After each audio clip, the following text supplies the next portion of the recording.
Homes, condos, apartments, all at the center of a growing scam where squatters move in and steal them from their rightful owners. And the worst part about it is it's perfectly legal.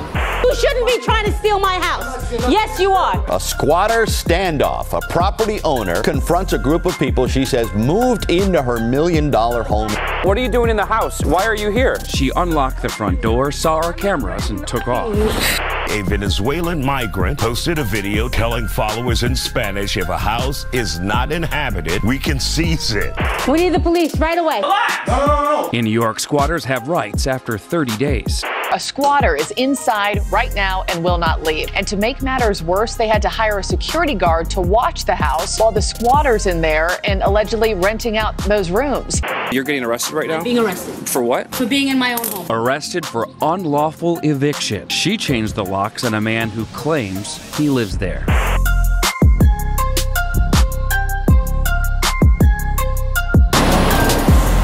So just when you think New York can't get any weirder, squatters figure out how to get free apartments by stealing them. And what nobody's talking about is this might just be the beginning of this problem. It could get a whole lot worse. You now have TikTok influencers teaching their followers about how to get squatters' rights. And over the past several weeks, we've had owners discover squatters living in their apartments who refuse to leave. In one case, an owner was arrested by the police when she tried to kick them out. And in another case, people have purchased what they thought was their dream home only to find a squatter living inside, preventing them from moving into the home they just paid millions for. Which is raising uncomfortable questions in the minds of many New Yorkers. Like, will I be arrested if squatters enter my apartment? And why is it our elected officials don't seem to care that people are losing their homes this way? Well, we're not only gonna answer these questions, we're also gonna go to a squatter-proof apartment to see what one landlord is doing to keep them out. But first, let's look at how squatters had one homeowner arrested when she dared to confront them inside her apartment.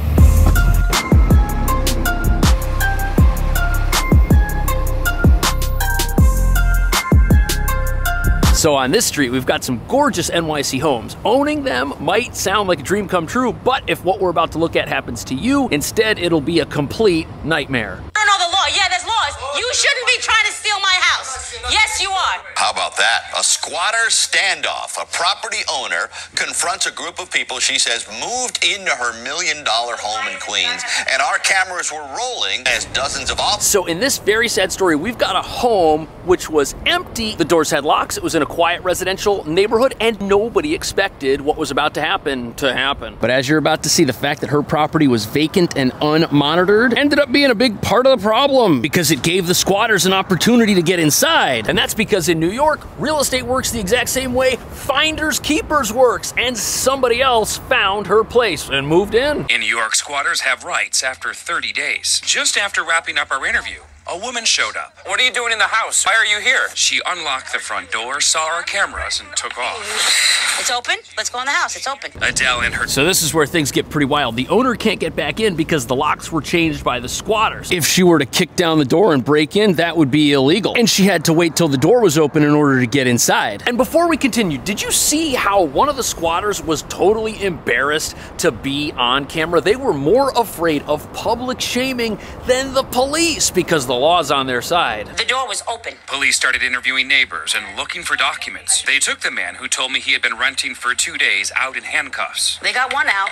And escorted the other guy off the property. Now you're afraid to come out. So if you're this homeowner, at first it looks like the police are there to help you. They're interviewing the tenants, they're looking for documents, they're asking questions, they're trying to establish proof that these people actually live there. Then the homeowner calls a locksmith to have the locks changed, and this is where things take a turn for the worst. Because once the locksmith shows up and changes the locks, she's now blocked access to the apartment, which is legally someone else's home at this point. And you do not want to do this because in New York, that is an arrestable offense, and the police even warned her that this could happen. Less than 10 minutes after police left and the locks were changed, the man who claims to be the one actually leasing the house shows up. Call the police again. So why is it that I have to leave and he doesn't have to leave? They consider this a landlord-tenant issue, and by law it has to be. So this is the part where the laws in New York turn and start protecting the squatters. In New York, it's illegal for anyone to evict someone from a place where they live unless it's the court. Owners can't kick people out. Now, yes, these laws do protect people from slumlords who might want to kick them out for no reason. But the problem is when things go the other way, there's no such protection for the landlord. On top of that, evictions can take 4 to 6 months, possibly longer if the squatter has an attorney on their side, which squatters can easily get because New York will provide you free legal assistance if you're being evicted.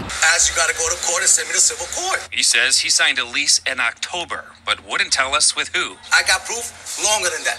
Show us the proof. He didn't show me a lease. This is a bill. A bill for work he says he had done to the house.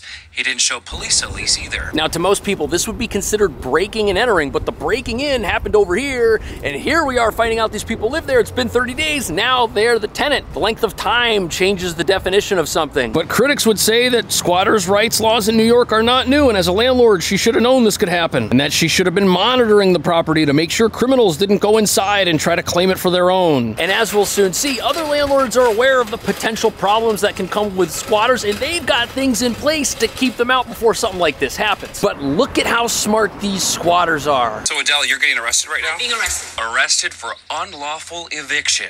When do you leave? The way it ends is either she pays me my money that I put into the house, pay me the money, and I'll leave, or send me to court, and we deal with the judge in court. It's that simple. So it ends with the homeowner and this person going to court, and her home is effectively being held for ransom by this guy. He said, we can settle or we can go to court. He wants money to leave. This is like a hostage situation. The squatter knows if they go to court, she's gonna have to pay an attorney and she's gonna lose a lot of time because while he's living in that apartment, she can't sell it or show it to potential buyers or renters. And I'm sure he's prepared to drag this process out and make it as painful for her as possible. And critics say this never would have happened if it weren't for New York's squatter-friendly laws. But this has people wondering, just how easy is it for squatters to take over an apartment? And how do they know which apartments are empty that they can move into? Unfortunately, the answer to that is pretty frightening.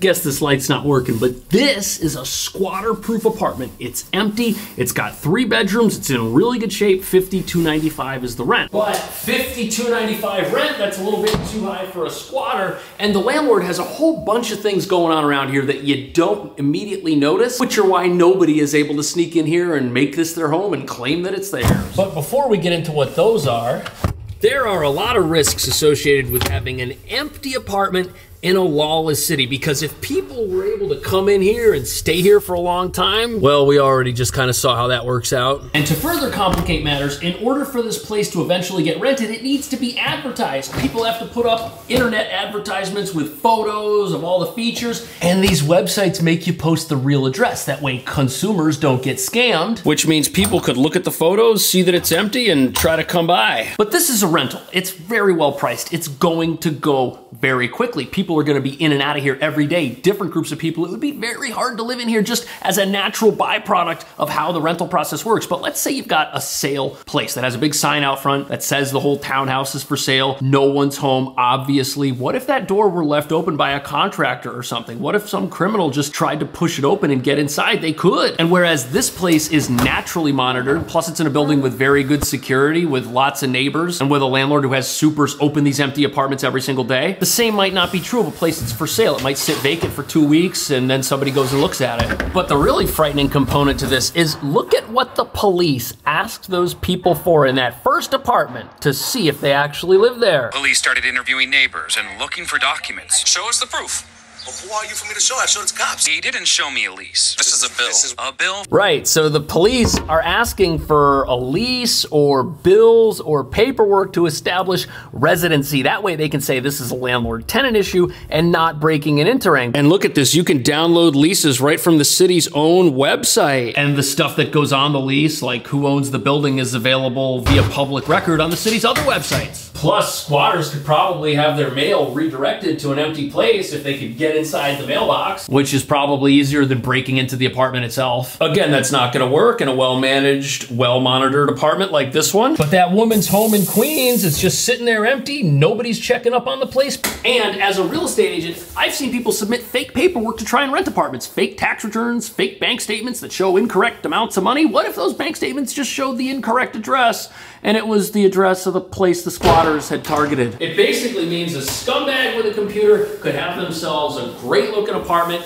if no one's keeping an eye on it in about 15, 20 minutes worth of work. But the criminals in our last video, they didn't even have proof they lived there. Because they claimed that they lived in the apartment and they had belongings inside, that was enough for police to decide, hey, we don't want to arrest somebody who actually lives somewhere. Let's just kick this over to landlord-tenant court and let the judge decide what's really going on after evidence is submitted for and against who owns it, who lives in it. But sometimes even a well-managed apartment like this one's not safe. And that's because squatters don't always break into the apartment. Sometimes they've been living in the apartment, paying rent as a legitimate tenant for quite some time, and then their lease expires, or they just stop paying and they stay. Because again, they've been there for 30 days. That's long enough for it to be their home, and then the landlord has to go through the same tenant court process that they would have to do with a squatter who broke in. This is what's known as holdover tenancy, when somebody stays that should have left or moved out. Now, if you think to yourself that housing court records are public and that you could protect yourself by checking housing court records before renting, well, that is now illegal in New York. If you are blacklisted from a place because you went to housing court, you can sue the landlord so they don't check public housing records anymore. Which means that as a landlord, the next person that applies for your apartment could potentially be a squatter, and you are forbidden from turning them down because you think that might be the case. But thankfully, there might be some hope on the horizon because new laws are in the works that could prevent squatters from stealing apartments. But critics are worried they might not be tough enough to work.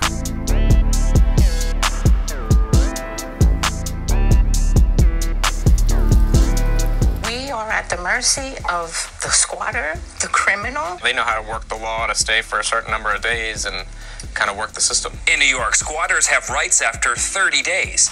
That means the property owner can't change the locks on them, can't remove their belongings, can't cut off the utilities. So before we talk about what the proposed changes are, did you see that requirement about removing belongings? I know someone who rented an apartment, and when they were in the process of moving out, apparently they weren't fast enough because their landlord moved all their stuff out of the apartment and put it on the street. That is actually illegal. You can't take someone's stuff out of an apartment even if you own it and get rid of it, even if they tell you that they're moving out. And what my friend ended up doing was they got a judgment from a court against their landlord, who then had to pay for all their moving expenses and buy them new stuff. But at the end of the day, this is just another law that squatters are having a field day with. His newly filed bill is pretty simple.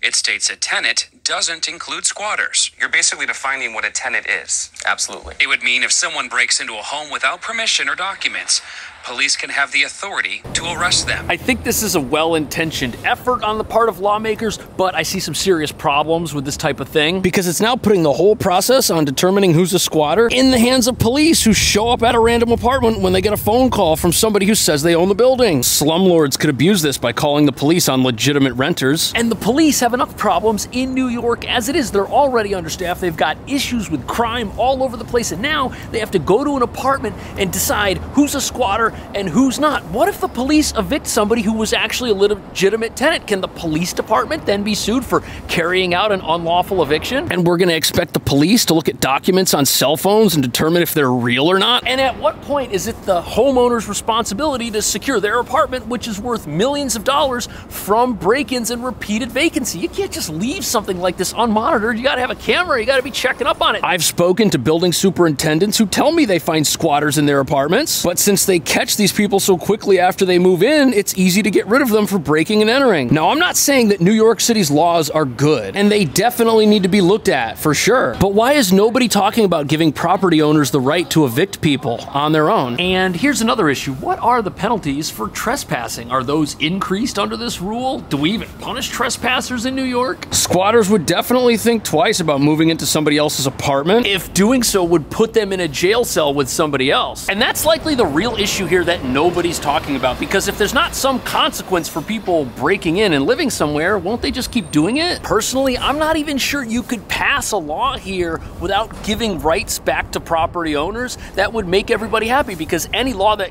declares somebody as a squatter is going to be abused by somebody, and then that law is going to have to change. What do you think the city should do to keep bad guys out of good people's apartments? Let me know. Thanks for watching. I'll see you in the next video.